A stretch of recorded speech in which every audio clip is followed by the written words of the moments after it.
Good Old Secret 7 by Enid Blyton.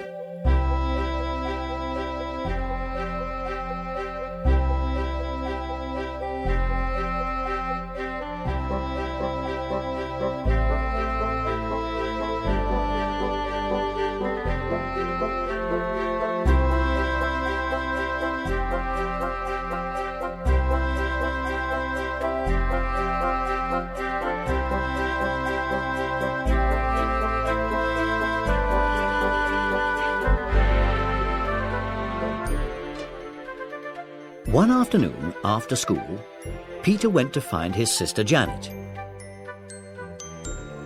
He told her he was going to call a meeting of the Secret Seven for the next morning, as Jack, another member of the Secret Seven, had been given a super present by his uncle, and he wanted all the seven to share it. What is it? A game of some sort? No, you'll have to wait and see. Will you write out a few notes to tell the others to come? 10 o'clock sharp. Thank goodness it's Saturday tomorrow. Yes, you shall come to the meeting as well, Scamper. But do you know the password? Quite right, Scamper. The password is woof woof. Better not say it too often, Scamper, or that awful Susie might hear you. Susie was Jack's sister, and not one of the Secret Seven, though she badly wanted to belong. She loved to find out whatever password the Secret Seven were using, and it really was quite difficult to stop her. Janet scribbled 4 cards, one to Colin, one to George, one to Pam, and one to Barbara. She didn't write to Jack, as he had asked for the meeting. She hopped on a bike and went round to deliver them, while Peter tidied the garden shed where the meetings were held. The next morning, Janet and Peter went down to their shed. The shed door had on it 2 big letters, SS, standing for Secret 7. In they went and shut the door. Now, no one will be allowed in unless they gave the password. Soon, all the Secret 7 were there. Janet and Peter, Colin and George, Pam and Barbara. Everyone except Jack. Password. Woof woof. Enter. Thanks for inviting me to your meeting. Susie, how dare you? Go away. You've no right to be here.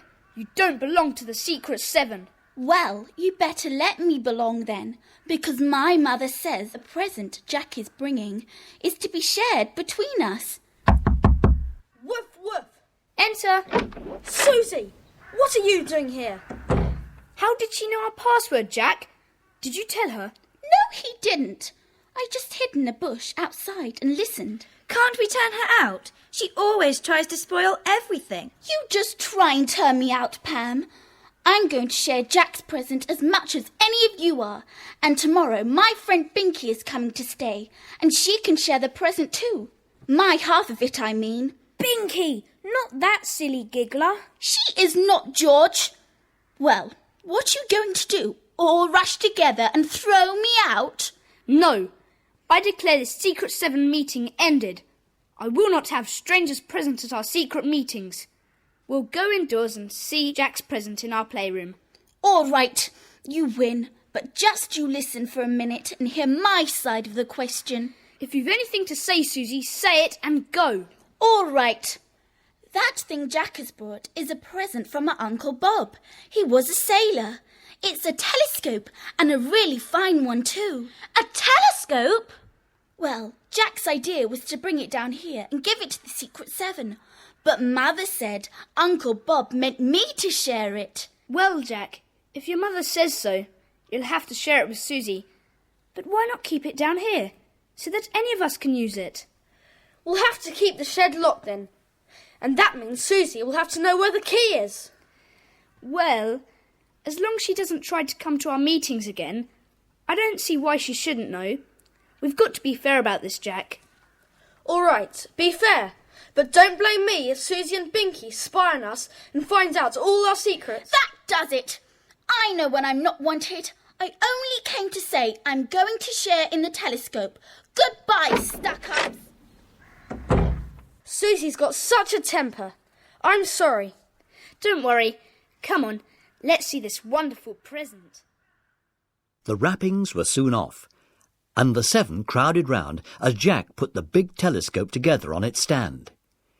He showed them how the long tube could be stretched out even longer and how to focus it. Jack was very pleased at the excitement his telescope caused as one after another of the Secret 7 peered through it at fascinating things. We can have such great fun with it. We can watch the birds and look at aeroplanes as they fly over. And at night we can look at the moon through it. That's right. Anyway, we'll put it away now. I've got to get home for lunch. Help me with it, Colin. It's very good of you to share it with us. But I think we'd better say that I or Janet must be told when anyone comes to borrow it. But suppose you're out. We'd better know where the key to the shed is to be kept, Peter. Oh, of course, George. Let me think now. What about under this flat stone here, just by the shed? I'll have to tell Susie where it is. I know. We promised that. Tell her she must put it back under the stone if she ever uses it. Right. What about a new password, Peter? Susie knows our last one. Goodness, yes. I'd forgotten about that. Well, I think it's quite obvious what we'll have. The next password is telescope. Bye, everyone. The telescope was a great success, and there was much coming and going at the meeting shed. It wasn't until Janet took the telescope up to the box room and turned it onto the big hill where the ruined old castle at Torling stood that anything really exciting turned up. The castle wasn't much more than a few standing walls and one great ruined tower in which jackdaws nested. Now that it was November, their young ones were fully grown and were flying with them, at least 100, circling in the misty sky. Then suddenly Janet stiffened. She was looking at one of the windows at the top of the tower through which some of the jackdaws had been flying. But now there were no jackdaws there. They had flown away as if scared. Something appeared in the window opening, peeping cautiously over the window ledge. The head remained at the window for a few minutes and then disappeared. Janet guessed that whoever it was would now be climbing down the broken steps inside the tower. She trained the telescope downwards and caught sight of something moving past one of the lower windows. Peter! Come here! Look at this! What is it? Someone's hiding in the old castle tower. I saw her face at the window. Who can it be, Peter? Can't imagine. It's supposed to be dangerous now. Which window was it? The top one. Can't see anyone. I saw him start going down. Look below. Yes, there is someone there. I saw something moving down below, on the ground floor. I'm sure someone passed quickly across the doorway, just inside. We must tell the Secret 7. You never know, Peter. This might be something mysterious. Something that, well, it might... It's probably just some tramp looking for shelter. Still, we'll tell the others and see what they think. Next day, when Peter walked home with Jack and George after school, he told them what he and Janet had seen through the telescope. If he was hiding, surely he wouldn't give himself away like that. I expect it was just a chance visitor. Anyone hiding in the castle would never imagine they could be spotted that far away from everywhere. It was only because we were using the telescope that we saw him. Yes, you're right. The castle is so lonely and deserted. What about us going up and having a snoop around? Well, it's rather dangerous now, my dad says. But the dangerous places have warning notices, so I dare say we'll be all right. After all, we're pretty sensible, or Peter wouldn't allow us to belong to the Secret 7.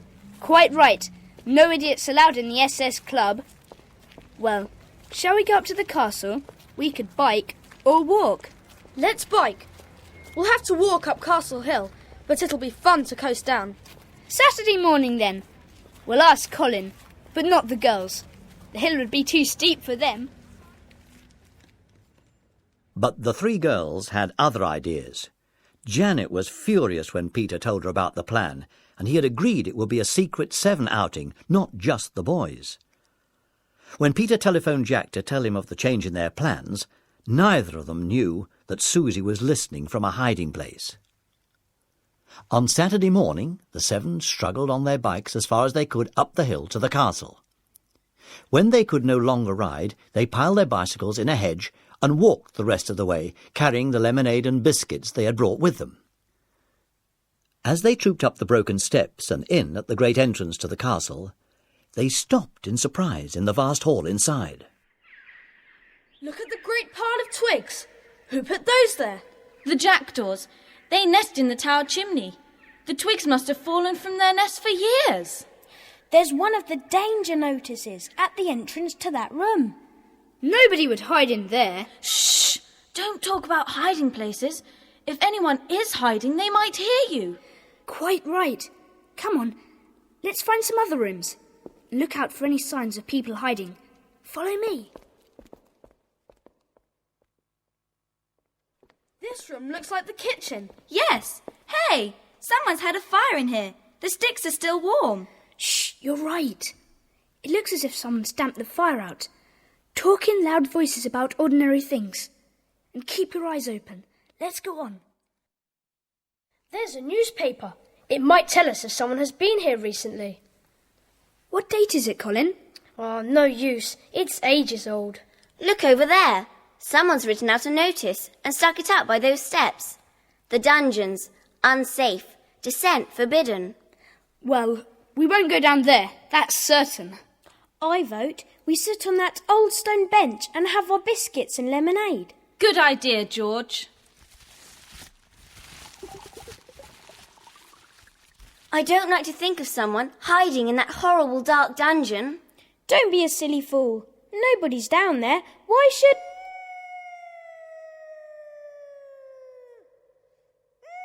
What's that? Shut up, Pam. Listen, everyone. Someone's down in those dungeons. Oh, I'm going.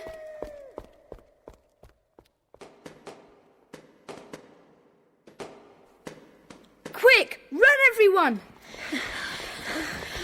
Is that someone shooting? Goodness knows. When they reached their bicycles safely, Peter was beginning to feel a bit ashamed of their hurried flight. They rode home rather gloomily, all the boys now wishing they had gone into the dungeons, or at least peeped down to see what was going on. They all agreed that they would have a meeting the following day to discuss the mystery of the castle. On Sunday evening, everyone arrived quite punctually, and the password, telescope, was rattled out 5 times. They settled down in the warm shed, all 7 of them, and as Janet handed round some toffees, they began to talk about the previous morning. Someone's hiding at the castle. For some reason, that's certain. He doesn't want anyone to know and scared us away. I'm feeling silly now, running away because of those scary noises. Yes, I've been thinking that too. But they sounded so awful. And those bangs and those moans and howls. Now let's be sensible. I don't suppose...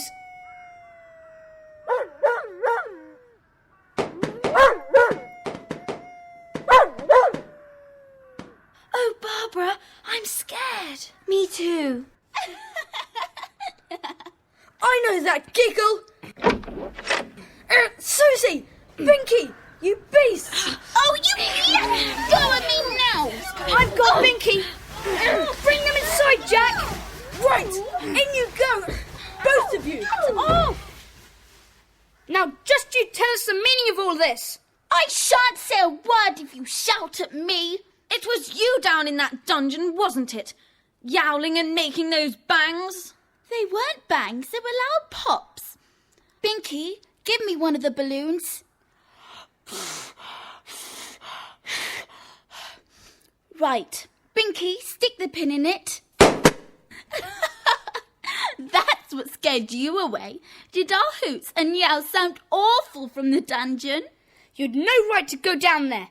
Didn't you see the notice? Don't tell me you put that notice there. No, we didn't. But it wasn't there when I went to the castle with friends in the summer. It was handwritten too, not like proper notices. So it was. Hey, do you suppose whoever's hiding there put that notice up? To stop people prying in on the dungeons? And stop them finding something he had hidden there. Did you see anything hidden there? Tell us at once. Yes, we did. But I shan't tell you anything unless you ask politely. Say please, Susie. Please, Susie. Not like that. Really politely. Susie, I'll shake you if you go on like this. All right, all right. I'll tell you what we saw. Go on. Well, we knew you all were going up there, of course, because we heard what Jack said on the phone. So we thought we'd go too and get there before you so we could play a few tricks. How did you get there? On the bus, the one that goes to the top of the hill. We hopped off and made our way over the fields to the back of the castle. Bus, so you were there a long time before us. Oh, yes. And when we came to the back of the castle, we saw someone sitting on a stone, painting the castle. Painting a picture of it, she means. The woman jumped like anything when we came up behind her. We thought it was a man there, not a woman. Did you talk to her? Yes. She said we better not go into the castle because it was dangerous. We thanked her for the warning, but of course we meant to go in without her seeing us. You would. She said she loved the old castle and was painting it. She said she kept her paints and things inside. This looks as if all our suspicions were silly. She asked a lot of questions, and she laughed like anything when we told her you were coming up to hunt a man hiding in the castle. You told her that? You had no right to give away our plans. Well, they were silly plans anyway, so it didn't matter. She asked me how you could see anyone in the castle from this farm. We told her you lived here, Peter, and she was very interested to hear about the telescope we keep down in the shed. Susie, surely you didn't give that away too. Now she'll know we're watching what's happening. You are a nitwit. And you must be a nitwit to think anything peculiar is going on up at the castle. Just a woman artist painting a picture. No one's hiding there. She sleeps in the village each night, and except for us, not a soul has been to the castle since she came. Did you see anything in the dungeons? Only things I suppose belong to her. What was there, Binky? Pictures without frames. They were all covered up, of course. We just peeped at them. There's a pile of rugs too, and some tins. The artist said she'd take another day or two to finish the picture. You were watching out for us, I suppose, and shot down into the dungeon to blow up your stupid balloons. We nearly died laughing when we heard you were yelling with fright. Oh, do shut up. Go home. Get out of our sight. We thought we'd like to use a telescope, if you don't mind. The moon's rather good tonight. No, this meeting is ended. Clear out, you two girls. I think your behaviour was disgraceful.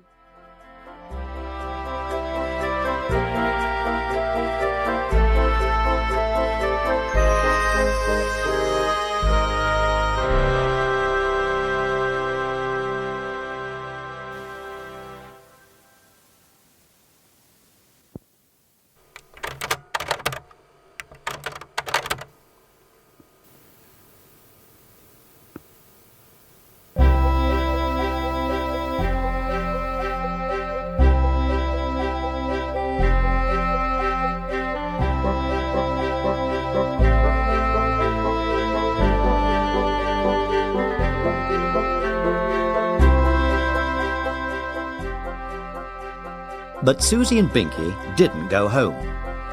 Susie was quite determined to take out the telescope that night. The two girls hid till Jack had gone plodding past, and then raced back to Peter's again. The shed was in darkness.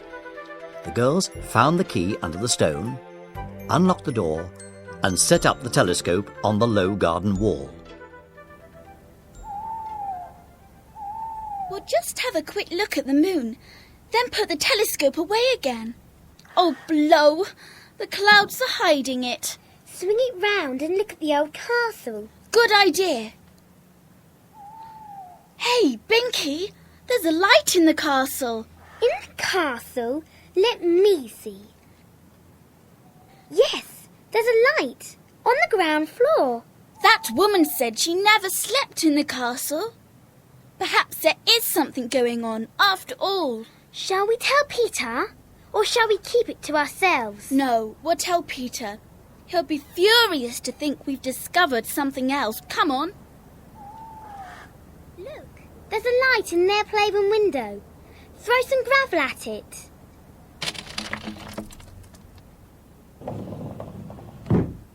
Who's there? It's us! We've got news! There's someone up at the castle, signalling with a light. We looked through the telescope. Come and see! Ha ha! Another one of your silly jokes. Clear off. We've had enough of you both tonight. All right! You'll be very sorry tomorrow you didn't listen to us. Next morning, Janet and Peter walked down to the shed after breakfast to clear up the things left there the evening before. Peter looked under the stone for the key, but it was not there. Then Janet pointed to the door and gave a cry of surprise. The key was in the lock. Susie must have forgotten to hide it. Together they went into the shed feeling cross. Everything seemed all right. And then Janet frowned. The telescope had gone. Peter was furious. He was sure Susie must have taken it. He raced indoors to the telephone and rang Jack. Jack was horrified when he heard Peter's news. Susie, where have you hidden the telescope? It's not in the shed. But we put it back safely. Did you lock the door? Oh, Jack, no. I don't think we did. Oh, has the telescope been stolen? I expect so. Give me the phone. Peter's hanging on. Hello? Peter? Yes, Jack. They put the telescope back, but forgot to lock the shed. So any thief snooping around at night could get in. We'd better have a meeting this evening. 5:30 sharp. But don't tell Susie. I won't. I'll tell the others. Bye. At 5:30 that night, a rather subdued seven met once more down in the old shed. It was a very serious meeting indeed. Jack explained how Susie had forgotten to lock the door and was very sorry, and asked the seven to forgive her and Binky. I'm terribly sorry myself, and so thankful that it belonged to me and Susie. We're sorry too, Jack, and we believe you when you say that Susie didn't take the telescope. I think we should also believe her tale of the light she said she and Binky saw in the castle last night. I see. Well, what do you others say? Do we believe it or not? I believe it. So do I. Well, we'll say that we believe Susie about the light. That means the woman artist wasn't telling the truth about not staying in the castle at night. It seems that the light must have been a signal. Who was she signalling to, and why? There's one thing we haven't tried to solve. Who stole the telescope? Listen, I bet I know who stole the telescope. Whoever is hiding in the castle took it. Susie told the artist about the telescope, where it was, and how we could see the castle with it. So someone popped down here last night and stole it, so we couldn't spy on them. The thing is, what sort of funny business is going on? The dungeons would make a really good hiding place for anything stolen. But Susie said there was nothing there but pictures without frames. They might be old pictures, valuable ones, taken out of their frames and rolled up. If that woman was signalling, it might have been to say that the paintings were ready to collect. Somebody might go for them tonight. I think we should go up there. This is what I think our plan should be. We 4 boys will bike up after supper and snoop around. If we think we need help, or that Dad ought to know, we'll signal with one of our bike lamps, wave it up and down. But how will we see the lamp without the telescope? You must borrow Dad's field glasses. When we've been gone about half an hour, you'd better tell him the whole story. After supper that night, Peter disappeared to get his bicycle. Scamper walked down the garden behind him, wondering where he was going. He saw the other boys arrive, and when they all rode off, he couldn't bear it.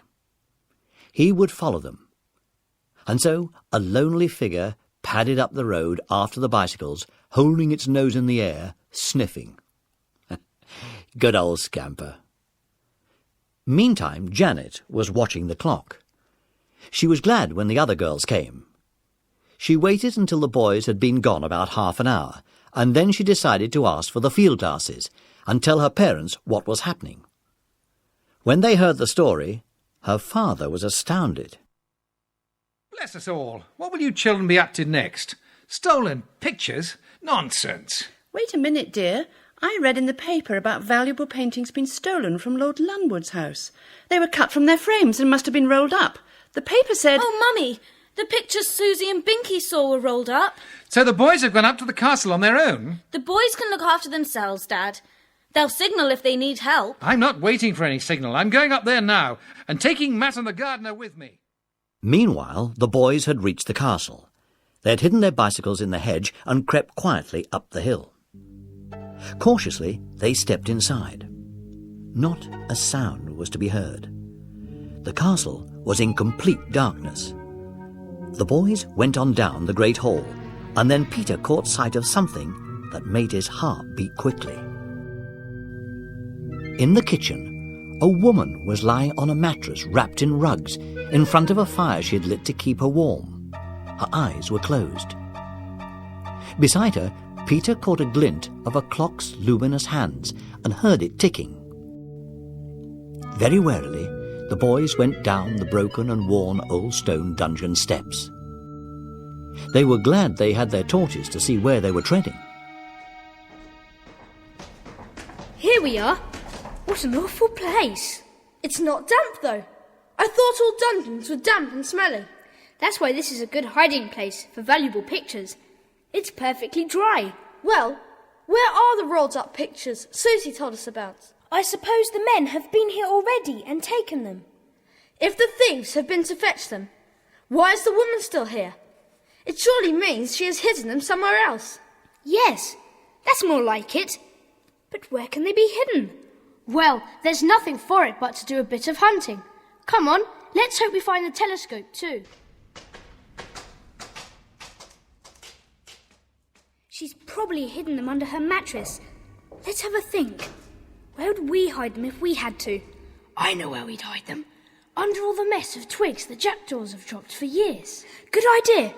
We'll go and look. Quietly now. It looks as if that pile over there has been messed about a bit.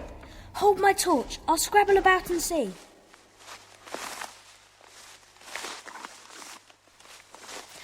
I found something. Here, take it, Peter. Yes, it's one of the pictures Susie must have seen. See if there's any more. Yes, heaps. Here, take them. What was that? A telephone? More like an alarm clock. Of course. The woman had a clock beside her. She had it set for a certain time. Maybe the thieves are coming soon. We'd better hide. Quick, into that recess in the wall. The woman's coming. She's got a lamp. She'll go right past us. Shh.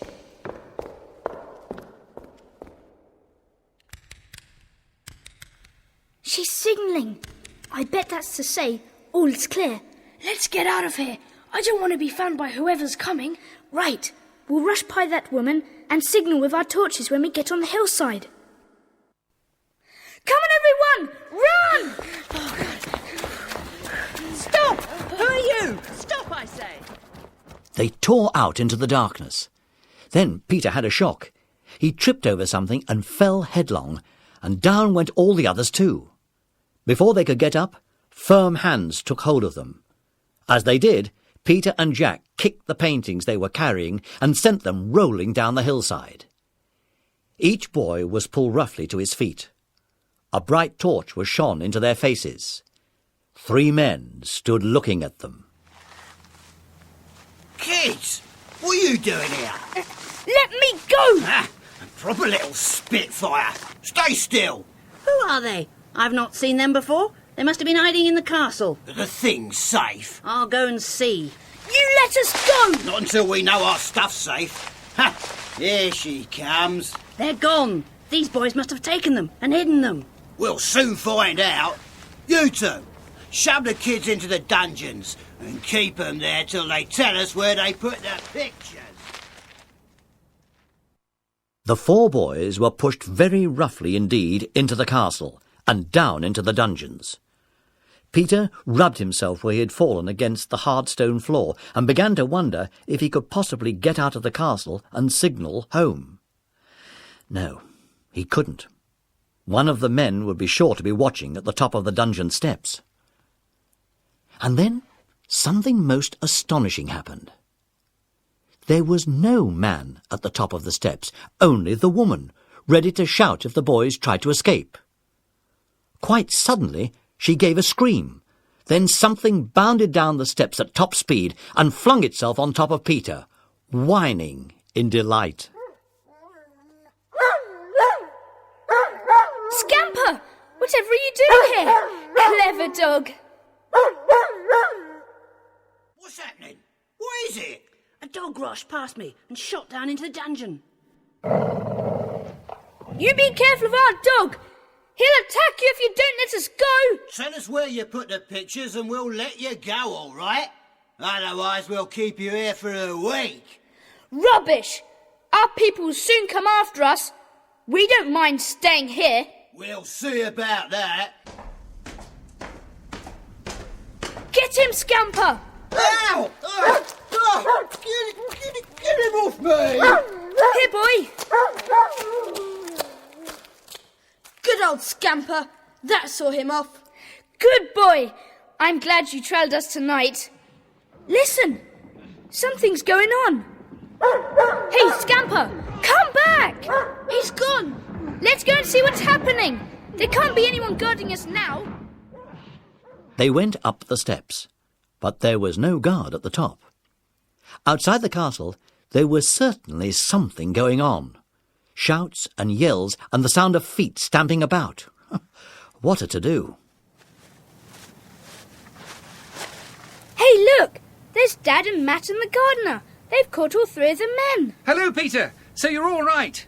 We're just taking these men down to their van to lock them in, and Matt will drive them down to the police station. Can we do anything to help? Yes, you might look around for those pictures. They're too valuable to be left in the damp and the cold. I know where they are. I'll get them. Come on, you lot. Give me a hand. Right. Yes, here we are. I found some. Me too. I think that's all. There you are, Dad. Well done. Put them on the back seat of the car. I'll take them to the police station. Scamper looks tired. He better come with me. What a joyful meeting the 7 had as soon as they arrived back. The girls and Peter's mother gave them a great welcome, and they could hardly wait to hear the news. How eagerly they listened to the boy's story. Oh, I wish I'd been with you. By the way, did you find the telescope? No, we didn't. Bother. We ought to have asked those men where it was. Here's Dad back. Dad, we're in here. Hello, you lot. Did the men say anything about my telescope? Yes, they admitted they stole it, but I'm afraid I have to tell you that they threw it away in the river. That's a blow. It was such a wonderful telescope. I'll never have another like it. Well, you will. There's a reward offered for those pictures. A pretty good one, too. Is there? Yes, and as it'll go to the Secret 7, I'm sure they'll agree to buy you a magnificent telescope, Jack. And Scamper, you'll have the biggest bone we can buy you. Oh, I'm longing for our next Secret 7 meeting. We'll have such plans to make. You will, Janet. How we'd like to listen in and hear your excited voices planning how to spend that reward. And I'm sure we can all guess what your next password will be. Pictures. Are we right, Peter?